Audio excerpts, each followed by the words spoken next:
There's a lot of people out here who say that they are healing. They say that they are doing the work. Oh yeah, girl, I balance myself. I do the shadow work. I meditate two and three times a day. But their behaviors don't match that. And I realized that when it comes to healing, no two healing journeys look the same. But if it's one thing that you will notice is the change in how you react to certain situations. When you have a trigger and you are refusing to really pay attention to that trigger and really do the work to, dive deep into where the trigger comes from, how you can resolve the trigger, you're going to keep being triggered in that same exact way with everybody that you meet. Meeting people, same person, different bodies.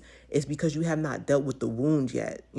So if you say that you out here doing the work and then you are met with a trigger that you identified a couple years ago. Let's say betrayal is your trigger, right? You got betrayed, you went through a betrayal, it really, really hurt you. You have developed a coping mechanism skills so that way you do not get betrayed again. Until you really deal with the wound of betrayal, that's the issue. You have been betrayed, right? Whenever you meet new people, you are going to be looking for signs of betrayal.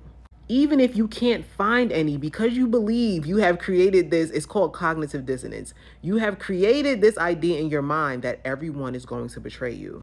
That means that anything that person does, whether real or perceived, you are looking at it through a lens of betrayal because you have not healed your main wound. You have not healed the core wound of betrayal. You have not done the work to unmask it, to heal it, to allow it not to have control over you. So you will sit here and be thinking that people are betraying you when they're not, because you have a betrayal wound.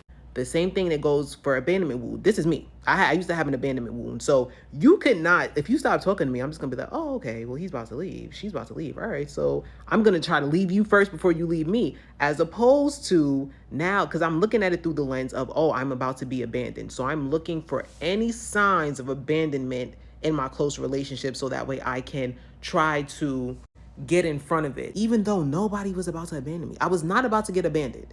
You were not about to be betrayed. You were not about to be rejected. But because you have those wounds, an abandonment wound, a betrayal wound, a rejection wound, you're looking at it through the lens of that. So anything that a person does, you're saying to yourself, oh my God, I'm about to be betrayed. I'm about to be abandoned. I'm about to be rejected. So you're going to do the most outlandish thing to try to avoid that. And that is usually when you do the thing that causes the other person to feel abandoned, to feel betrayed, or to feel rejected. Y'all following me? It's like when you meet a person who says, oh, yo, I've been cheated on, my last girl, my last dude, they cheated on me or whatever. And then y'all start dealing with each other or whatever. And then you end up getting cheated on. And you say to yourself, how did I get cheated on? It's because they got cheated on and they never dealt with the feelings of being cheated on. So they were being hypervigilant to not be cheated on based off of your actions. You really could have just disappeared to the gym for a couple hours, yo.